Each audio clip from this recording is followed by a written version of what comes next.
As AI continues to shape the way we work, redefines roles, and transforms the value of certain skill sets, a valid question stands to be answered. Could AI replace human employees? While CEOs have been utilizing AI for some time, the dawn of tools like ChatGPT has made it easier than ever for companies to speed up manual processes and even automate certain types of knowledge work.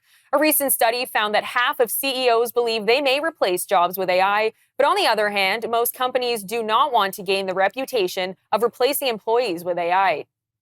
I'm now joined by Brendan Caldwell, Director of Caldwell Securities Limited, to discuss the impact AI could have on people's employment. Brendan, thank you for joining me. Actually, Brendan couldn't make it. This is Brendan's avatar. Now, experts estimate that AI agents could replace or impact 300 million jobs by 2030. What are the implications of replacing a human workforce? Well, the implications can be both good and extremely disruptive. You go back 200 odd years, and when the Industrial Revolution first came and the cotton gin was first introduced, one could fairly say there's going to be no more jobs for weavers.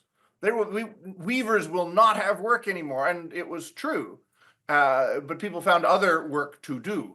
So disruptive, yes. People that have done a particular job in a particular way for years or decades may, as we've seen many times before, find the introduction of a new technology very disruptive.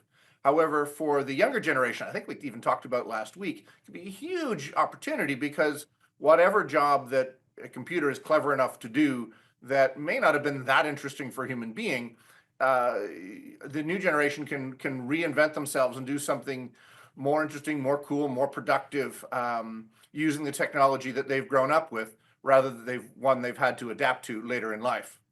And how will the integration of AI agents impact your industry? Well, it'll be interesting. It will be interesting to see. From the point of view of just getting a simple question answered, do you really need a person on a phone to answer a question about what the TFSA limit, tax-free savings account limit, is for 2024? Or what your RSP limit is. I think in our industry or in people that answer questions about our industry, whether they're be in private practice or at the government level, I think the basic customer service job could be vulnerable when it comes to asking those specific questions, to having someone be able to do that. Well, you can largely do that online with a keystroke now. It just might be nice to have a human or human-esque voice to handle it. Whether it goes beyond that remains to be seen, because I do think technologies take decades to implement, 40 years really from the implementation of a technology to its total adaptation. When they first invented the internal combustion engine, there were horse-drawn plows on farms, but it wasn't, when they brought those in and the first tractors in the 1890s, it wasn't really till the 1930s or beyond. So that you had motorized tractors everywhere, at least everywhere in the Western world. So it will be a transition process over years, if not decades. Now, you mentioned customer service, but of the effective jobs, customer service representatives are among the first to likely be replaced. How are you currently handling customer service at Caldwell Securities?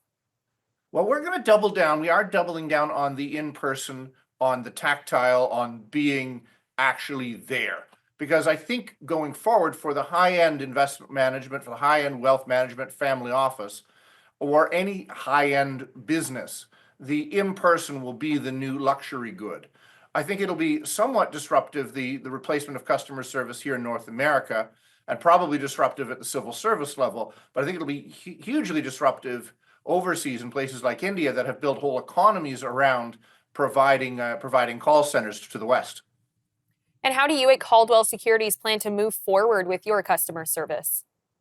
Well, again, we had the advantage, God bless the Premier of Ontario, Rob Ford, who had declared financial services an essential service during the COVID years. So we never had to go home for that. And I had 5 adult children, 2 dogs, and a cat living in my house. I wasn't going to work from home. So I think for our point of view, we have had a couple years jump on the world in terms of doubling down on being in person, using that face-to-face connection, actually going to meetings in person. So yes, we use Zoom as a tool.